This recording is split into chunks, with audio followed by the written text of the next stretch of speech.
Assalamualaikum warahmatullahi wabarakatuh.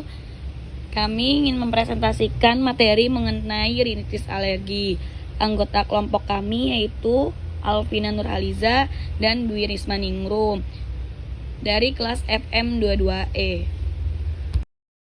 Rinitis alergi adalah penyakit inflamasi pada mukosa hidung yang disebabkan oleh reaksi alergi pada pasien atopi yang sebelumnya sudah tersensitisasi dengan alergen yang sama, serta dilepaskannya suatu mediator kimia ketika terjadi paparan ulang dari alergen spesifik tersebut. Definisi rinitis alergi menurut WHO adalah kelainan pada hidung dengan gejala bersin-bersin, rinore, rasa gatal, dan tersumbat setelah mukosa hidung terpapar dengan alergen yang diperantarai oleh IgE. Klasifikasi rinitis alergi yang pertama ada rinitis alergi musiman atau seasonal, terjadi akibat paparan alergen musiman yang umumnya bergantung pada lokasi geografik dan kondisi-kondisi iklim seperti serbuk sari bunga dan spora jamur. Yang kedua, rinitis alergi yang berlangsung sepanjang tahun atau perennial, terjadi akibat paparan alergen yang terdapat sepanjang tahun pada lingkungan tempat tinggal pasien, seperti debu dan kutu. Yang ketiga, rinitis alergi episodik, terjadi akibat paparan yang umumnya tidak ditemui pada lingkungan tempat tinggal pasien, seperti mengunjungi rumah dengan hewan peliharaan. Fisiologi rinitis. Yang pertama ada perciuman atau olfaktori, yang kedua ada respirasi, yang ketiga ada filtrasi udara dari partikel, yang keempat melembabkan udara yang masuk ke saluran nafas, yang kelima menerima dan mengeliminasi sekresi yang dihasilkan oleh mukosa nasal, sinus paranasal, dan ductus nasolakrimal. Etiologi rinitis. Inhalan melalui udara pernapasan seperti debu rumah, tungau, jamur, dan bulu hewan. Injektan melalui suntikan atau tusukan seperti penisilin, sengatan lebah. Ingestan melalui makanan seperti susu, telur, kacang tanah, udang, ikan laut. Kontaktan melalui kontak kulit atau mukosa seperti bahan kosmetik dan perhiasan. Fisiologi rinitis. Respon hidung mengacu pada fungsi normal dari mukosa hidung terhadap endogen atau eksogen, fisik atau kimia. Contoh responsivitas hidung adalah bagaimana hidung menangani udara dingin. Udara dingin menginduksi kehilangan air secara signifikan, terutama dalam keadaan hiperventilasi. Untuk mempertahankan homeostasis, menghindari kekeringan dan kerusakan pada mukosa, air secara terus-menerus diisi ulang melalui transfer pasif melalui ruang paraselular epitel saluran napas hidung. Proses ini normal karena rinorea dihasilkan minimal. Manifestasi klinis. Gejala klasik yang sering dijumpai melalui anamnesis pada pasien rinitis alergi adalah rinorea, bersin, obstruksi hidung dengan lakrimasi, dan gatal pada mukosa hidung, konjungtiva, serta orofaring. Keluhan lain yang dapat menyertai adalah lendir yang dirasakan di tenggorokan atau postnasal drip. Banyak kondisi lain yang berhubungan dengan rinitis alergi, termasuk asma, konjungtivitis alergi, dan dermatitis atopik. Hingga 80% anak-anak dengan dermatitis atopik akan memiliki rinitis alergi atau asma di kemudian hari. Pelaksanaan terapi menghindari alergen. Contoh tindakan ini adalah penggunaan alat pengendali suhu ruangan atau air conditioner, pembersih udara, pelembab, atau penghilang kelembapan dan lingkungan yang bebas asap. Secara farmakoterapinya yaitu diberi antihistamin, preparat adrenergik, natrium kromolin intranasal, dan kortikosteroid. Imunoterapi, penurunan kadar IgE dalam darah, peningkatan tingkat penghambatan antibodi IgG, dan pengurangan sensitivitas sel mediator. Baik, perkenalkan saya Dwi Risma Ningrum akan menjelaskan dengan kasus rinitis ini. Dilaporkan seorang laki-laki usianya kurang lebih 19 tahun datang ke Poliklinik TKL RSUD Dr. Saiful Anwar, Malang dengan keluhan pilek dengan ingus bening encer 3 bulan pasca pasien menjalani radioterapi di RSSA. Pilek disertai bersin beruntun bila terpapar debu, kapuk dingin, dan hidung buntu yang hilang timbul pada kedua sisi bergantian. Keluhan dirasakan berulang sekitar 4 hari sampai seminggu, dan terutama muncul pada malam hari. Pasien juga merasa keluhan mengganggu belajar aktivitas sehari-hari tapi tidak mengganggu istirahat. Keluhan gatal pada hidung, mata, dan langit-langit mulut di sangkal, penurunan penghidung di sangkal, mimisan di sangkal, pipi kemeng, dan sakit kepala di sangkal. Pasien mengeluh tenggorokan terasa kering. Keluhan tenggorokan berlendir dan mengganjal di sangkal. Keluhan pada telinga di sangkal, benjolan di leher saat ini. Pasien riwayat didiagnosis dengan KNF pada 2015 dengan keluhan utama saat itu mimisan dari hidung kanan, telinga kanan berdengung, dan benjolan pada leher kanan. Pasien juga mengeluh bersin, beruntun, dan pilek encer pada saat itu, tapi tidak seberat setelah radioterapi dan tidak dilakukan tes alergi sebelumnya. Pasien telah open biopsi kelenjar getah bening leher dengan hasil PA undifferentiated karsinoma dengan hasil CT scan sesuai KNF T2N2MS.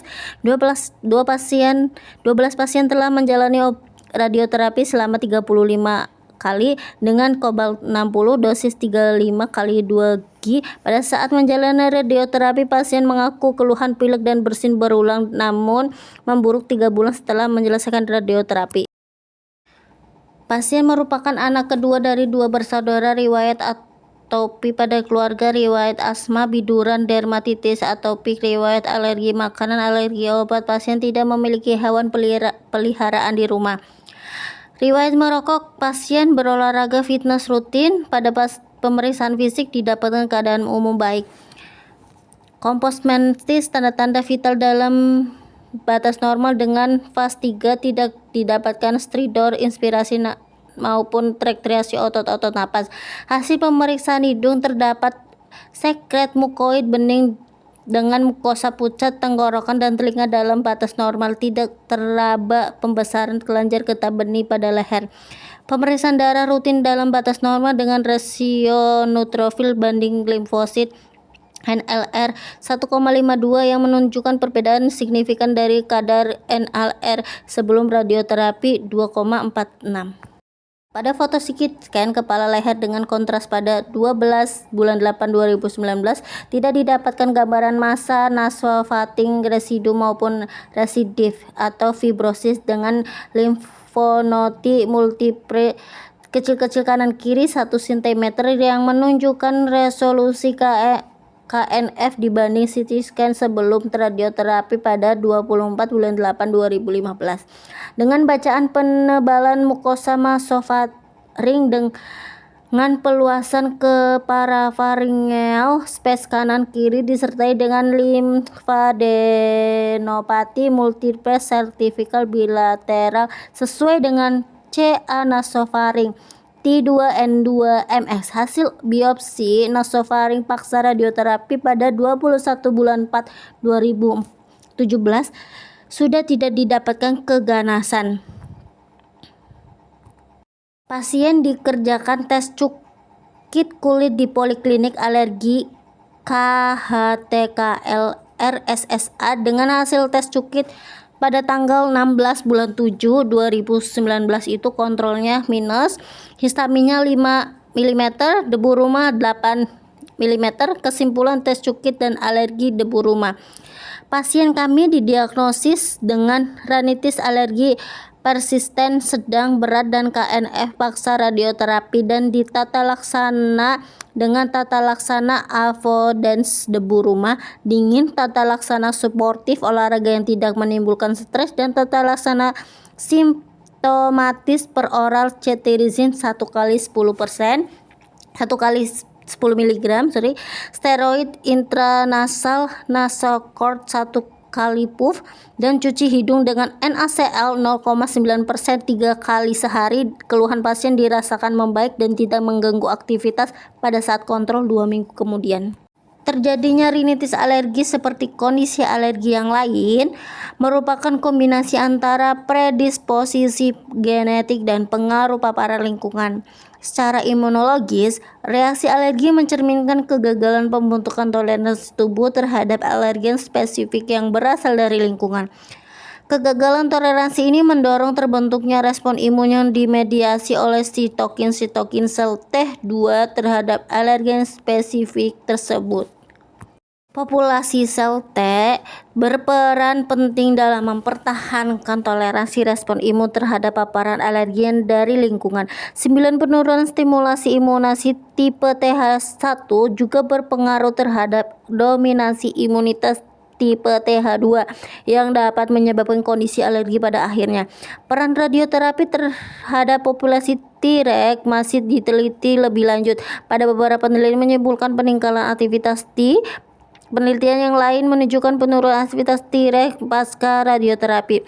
Secara histologis pada mukosa hidung pasca radioterapi ditemukan peningkatan inflamasi neutrofil, metastase mukosa, metaplasi sel-sel mukus, dan penurunan mukotransferat MRT sebanyak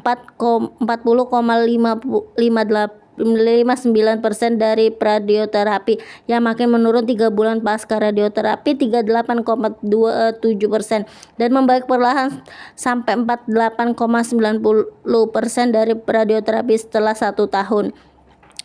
17,18 perubahan histori ini dapat menyebabkan disfungsi apikal atau AJCS antara sel-sel apikal mukosa hidung yang memudahkan alergen masuk ke subepitel, dan 14 peningkatan paparan. Kesimpulannya, kasus rinitis alergi menunjukkan bahwa kondisi ini merupakan hasil dari kombinasi respirasi genetik dan paparan lingkungan secara imunologis. Rinitis alergi disebabkan oleh kegagalan tubuh membentuk toleransi terhadap alergi dan memicu respon imun tipe TH2 yang diperparah sitokin. Sel-sel dendritik berperan dalam membentukkan arah defense sel TH0 menjadi TH2 atau TH1 tergantung pada ada tidaknya sinyal mikroba. Pada kasus paparan alergi yang terus-menerus paparan mikroba, terjadi kombinasi respon imun tipe TH2 yang berperan dalam reaksi alergen. Pada pasien yang menjalani radioterapi ditemukan perubahan histologis pada mukosa hidung termasuk peningkatan inflamasi dan penurunan fungsi transport mukosial.